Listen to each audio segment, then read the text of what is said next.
tayo dito naman po sa last topic po natin na kung saan ito nangangahulugan to mga kababayan na posible talaga ma-impeach etong si Sara Duterte sa Kamara de Representantes dahil ayon po kay Congressman Benny Abante talagang matibay daw ang ebidensya laban dito kay Sara. So ngayon ito, pakinggan po natin yung buong panayam kay Congressman Benny Abante mga kababayan kaugnay daw po sa pagbasura ng impeachment complaint laban daw po kay PBBM at kabilang din mga kababayan doon sa mga kakaharapin ni Sara Duterte. Ano po, so ngayon ito i-play po natin.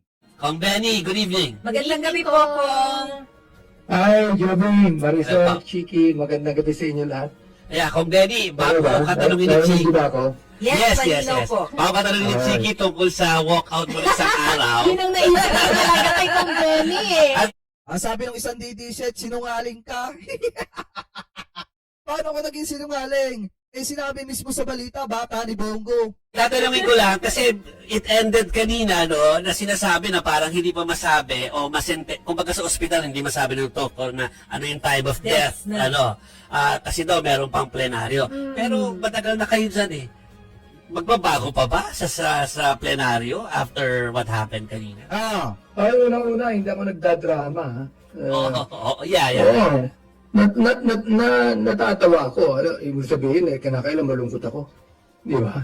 I mean, hindi ako nagdadrama. Totoo yung pag-walk out ko. Kasi hindi naman tama eh. The thing is, yung pinag-uusapan namin yung ini-explain ni Congressman ni Isay. He's not actually answering the question kung yung sufficiency informed. Hindi niya pinapaliwanag eh, ng maayos. Ang pinapaliwanag niya, yung mga complaint nila sa sufficiency in substance. Sabi, hindi naman yun ang ating pinag-uusapan. Ang pinag-uusapan natin. Kasi maliwanag nga mga kababayan na hindi porket tahimik ang presidente, gumagamit na siya ng ipinagbabawal na bato. At hindi porket hindi pinagbibigyan ng presidente yung mga DD-shit na magpa-test ang presidente, gumagamit na siya ng ipinagbabawal na bato. Kasi sa panahon talaga ni dating Pangulong Duterte, hinamon din siya ng ganyan. Pero, hindi naman siya nag-response.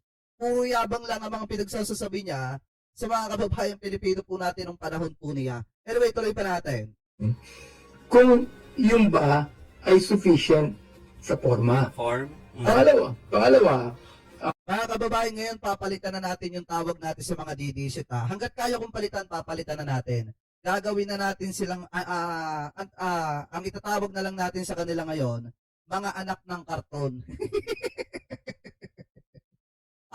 Tingnan nyo kung may nagko-comment sa atin ng mga anak ng karton. Kasi tinatawag nilang tatay si Digong. O di mga anak ng karton sila. ngayon, nung ako nag-object, ako lang mag-isa, di ba? Yes. Isa nag-abstain. Pero nung pangalawa, siyam na kami. Sinamahan na ako ng 8. Sapagkat nakita namin na talaga hindi maayos ang wala nga tanong dun eh. Walang nagtatanong sa amin. Ang sabi lang sa amin ng chairman ng Committee on Justice, we just gave our manifestations. Yun po ang ginawa namin. Okay, gets po yan, Kong Benny. Pero yun na nga po, yung kanina, dahil kayo naman ay mas alam niyo yung pangyayari dyan sa bababang kapulungan. So itanong ko po kanina itungkol doon sa, kanina sinabi na hindi pa daw masasabing patay na yung impeachment dahil may plenaryo pa. Pero sa tingin niyo po ba, dahil kayo naman eksperto dyan, mababago ba kahit dalhin sa plenaryo yan? Wala na, hindi na madadala sa plenaryo. Dismiss na sa committee. Tama, wala na. Move on na tayo sa impeachment ni PBBM, tapos na yan. Ang kailangan na nating abangan ay yung impeachment ni Inday Lustay, mga kababayan, na anak ng karton. Diba? Kasi marami po talaga dyan mga anak ng karton na mag-iiyakan kapag ka na-impeach, etong si Inday Lustay. Anyway, tuloy pa natin. Tama. They have been dismissed in the committee. So, wala nang plenaryo. Ang hinihintay na lang namin, yung impeachment laban kay Vice President Sara. I see. O so malinaw yun. Para sa inyo, Ayaw marinig yan ng mga anak ng karton. Magagalit na naman yung mga anak ng karton sa'yo, Congressman Benny Abante. Pag binabanggit mo yung impeachment ni Inday Lustay. Diba? Huwag yan, magagalit yung mga anak ng karton, ayaw nila yan. Kong binasura na Binasura na yan ng dead na. committee. Good as dead. Mm. Oo. Binasura ng committee. Good as dead yan. Yeah, Oo. okay. So, ibig sabihin, Maaaring the only thing that the plenary can do is we will submit to the plenary for a plenary vote. Ano? Kung mangyari man yung plenary vote na yan, hindi naman nanalo yan. Wala na. but It's good as dead. is this Ah. something that you have already expected, Kong? Well, in-expect ko na yan noon pa eh. I mean, in fact, nung I was interviewed, sabi ko, hanggang Friday na lang yan. Ngayon nga, umabot pa nga ng Wednesday. Hanggang Friday na lang yan.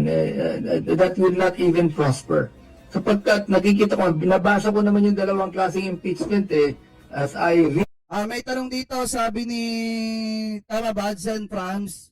Boss, if mag-resign si Sara bago bago ma-impeach, pwede pa siya makasuhan ng mga kasama, ano yun, pwede ba siyang makasuhan ng mga kaso, tama po ba? Actually, sinampahan na siya ng kaso sa ombudsman. Plunder yon at iba pa. Diba, may mga kinalaman sa graph, malversation, mabibigat na kaso, mga walang piyansa. Read the charges on the sufficiency in substance. Wala talaga eh. Yobi, wala. O, Chiki, wala talaga eh. Kahit anong gawin mo, wala eh. Saka good thing na rin mga kababayan para sa akin good thing na rin na nangyari yung impeachment laban po sa presidente kasi at least napatunayan na yung mga aligasyon sa presidente ay walang sapat na basihan. Kasi hindi naman porket sinabi ni Amy Marcos na yung kanyang kapatid ay gumagamit ng ipinagbabawal na bato, paniniwalaan na agad natin yung sinasabi ni Amy Marcos mga kababayan. At hindi naman porket sinabi ni Saldico na ang presidente ay tumanggap ng pera sa pamamagitan ng kanyang ni Cadiz, paniniwalaan na rin agad natin yung sinasabi ni Saldico, lalo na at wala naman si Saldico dyan dito sa Pilipinas sa Kamara de Representantes para patutuhanan yung kanyang sinasabi. So mahirap paniwalaan, mga kababayan. Ano po, kaya talagang walang sapat na batayan yan at dapat po talagang ibasura. Ano po, anyway, tuloy pa natin. Is all hearsay. Of course, allegations yan, no? And sabi nila, hindi naman pag-uusapan yung mga talagang katotohanan yan, authenticated records niyan, kapag dumating na yung talagang sa plenaryo at dumating na yung Senado para pag-usapan at talakayin na yan. Pero hindi eh. Sa committee pa lang, hindi lang dapat allegation ang pag-uusapan dyan. There should be authenticated records. There should be Tama. evidences. There should be factual evidence that should be shown to us. Oo. Kung Benny, si Chicky Verhel po ito, kung Yes. ang problema po ay kakulangan sa ebidensya o maybe in this case walang ebidensya, sa tingin po ninyo, ano po ang tingin nyo sa idea na dapat hindi outright dismissal? Instead, magkaroon dapat ng masusing pag-iimbestiga?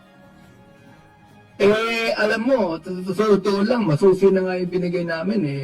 I think I even commended the chairman of the Committee on Justice for being so kind to the endorsers of the complaints, di ba? I mean, ako, gusto kong tapusin na ito dahil wala man talaga mangyayari. Sabi ko nga, it's an exercise in futility, that's why I walked out. You know? Ah. It's actually a waste of the people's money. Wala talaga mangyayari. Tama. Kahit na ano pang gawin dyan. So, I believe Kasi kung titingnan nyo mga kababayan, kung patatagalin pa ng patatagalin niya ang pag-uusapan, yung mga aligasyon na gumagamit ang presidente ng ipinagbabawal na bato, pag-aaksaya lang ng pera ng taong bayan yan. Kasi ang pinag-uusapan na nga, corruption eh. Yung inaksayang pera ng taong bayan, tapos aaksayahin ulit ang pera ng mamamayang Pilipino sa walang basihan at walang kwenta na usapin. Di po ba mga kababayan? Anyway, tuloy pa natin. that all of the members of the Committee on Justice have been set na talagang patayin na itong impeachment laban sa Tama. ating Pangulo. Tama ba yung dinig ko sa sinabi niyo Kong Benny kanina earlier na ang inaantabayanan ninyo o binomonitor nyo ay yung magiging fate nung impeachment complaints laban naman kay VP Sara Duterte? Yan! Yun na Yan! yung talagang binabantayan namin kasi maraming mga ebidensya eh.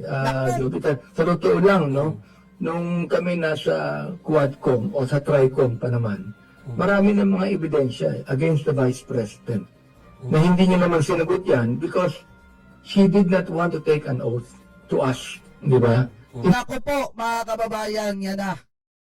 Malinaw po sa sinabi ni Congressman Benny Abante na ang inaantabayanan po nila ay yung impeachment daw ni Sara Duterte kasi nung siya daw po ay nasa Quadcom pa, talagang marami na daw po silang nakita na mga matitibay na ebidensya laban po kay Sara.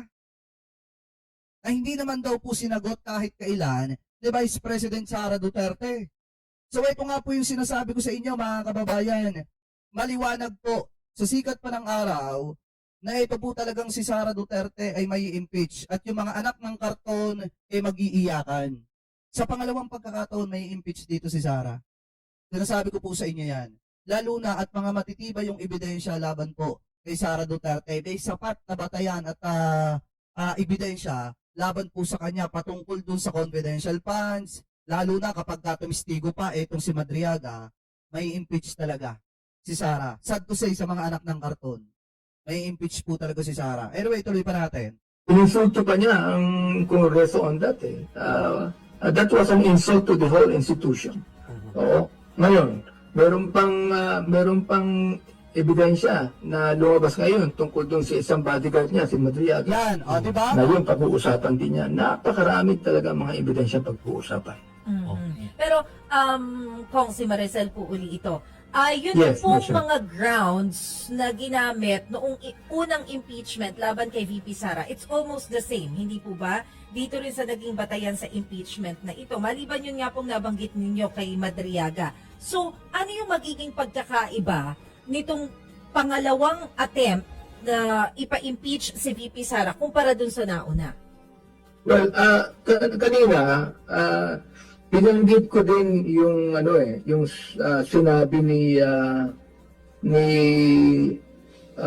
Senior Associate Justice Mavic Leonen, no? Ah, If you heard what I said, na sabi ko, itong sinabi ni Mavic Leonen would be more applicable to the impeachment that is being tried against the president. Oo.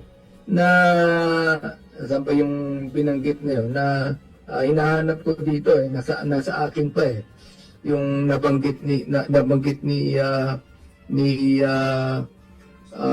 Associate Justice Mavic Leonen, no? Na wag natin gagawing parang political exercise lang. tama.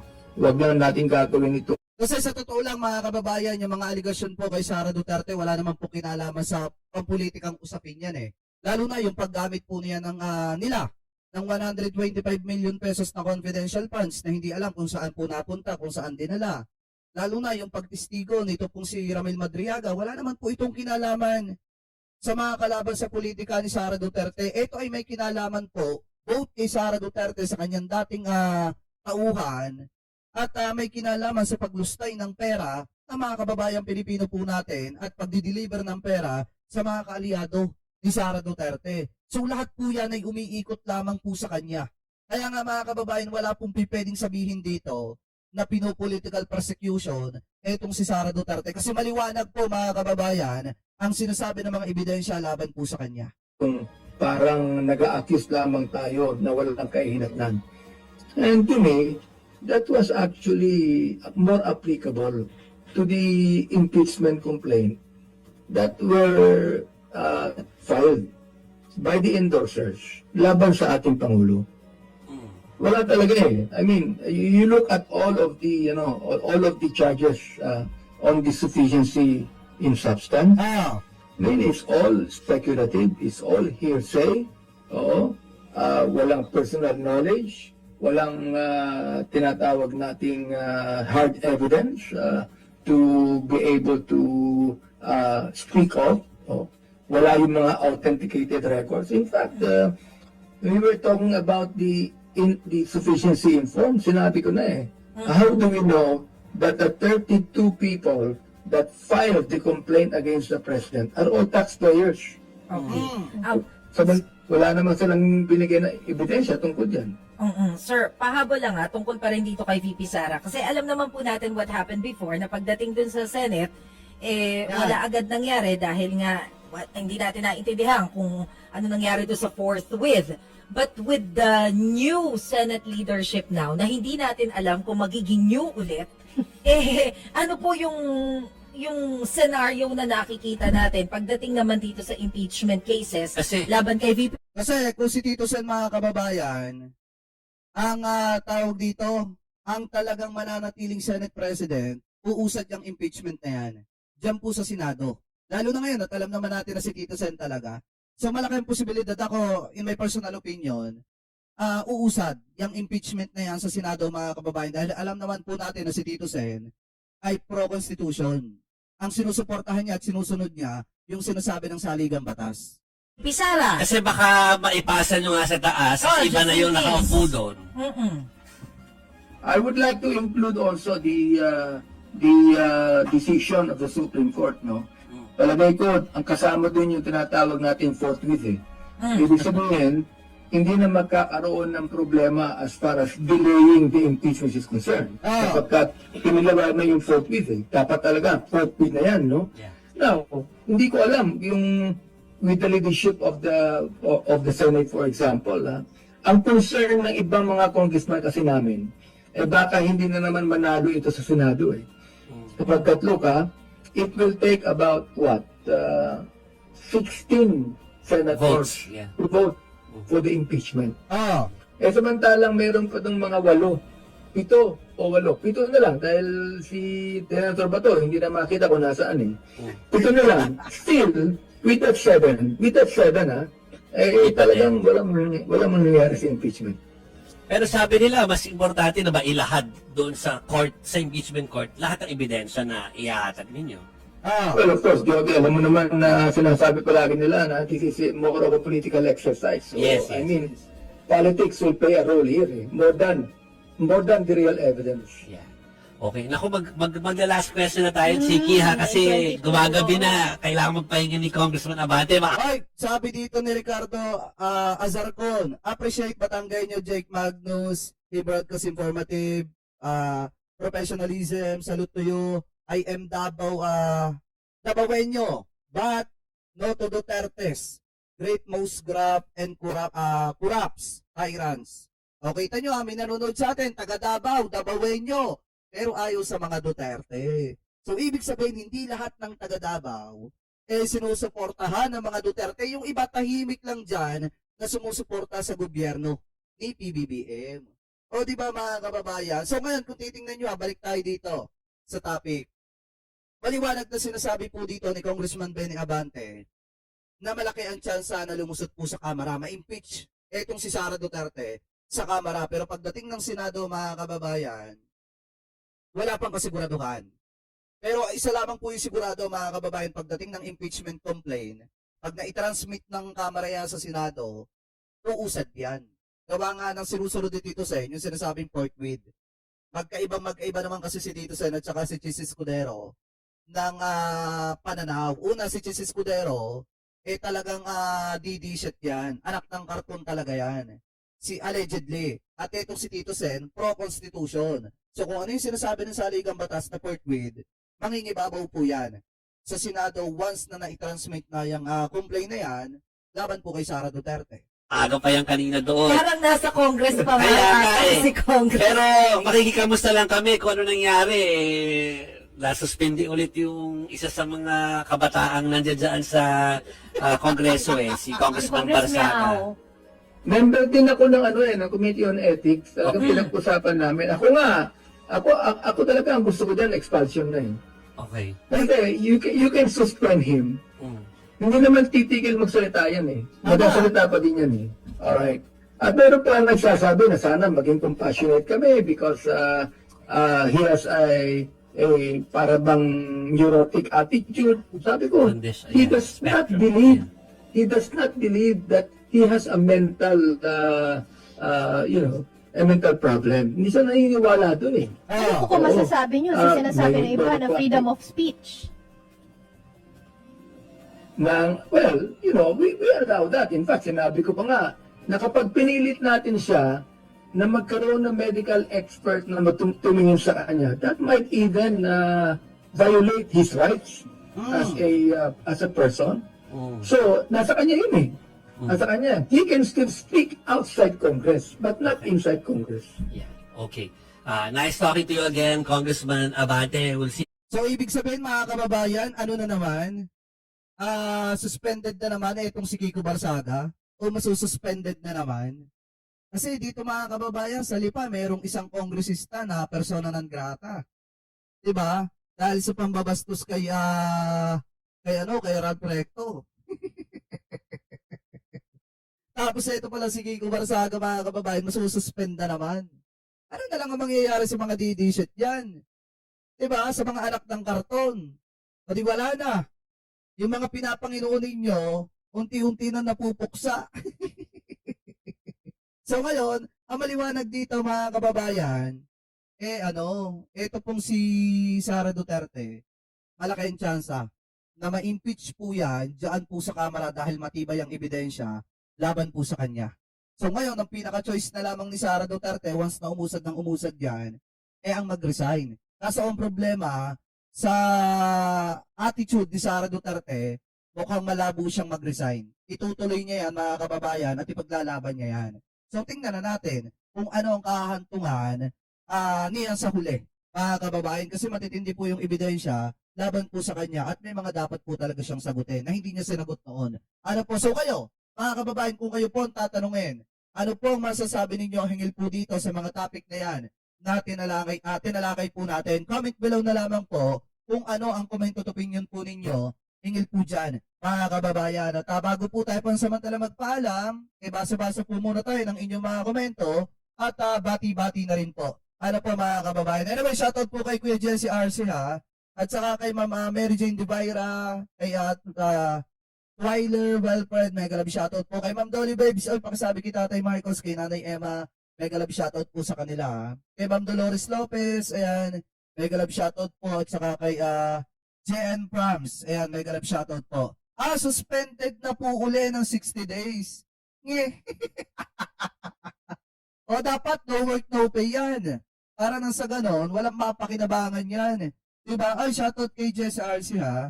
At saka kay Edelberto Sandoval, mega love shoutout po ha. Ayan, shoutout din kay Ate Helena Raluda, mega love shoutout po sa inyo. Kay Ma'am Eileen Drenon, mega love shoutout po ha.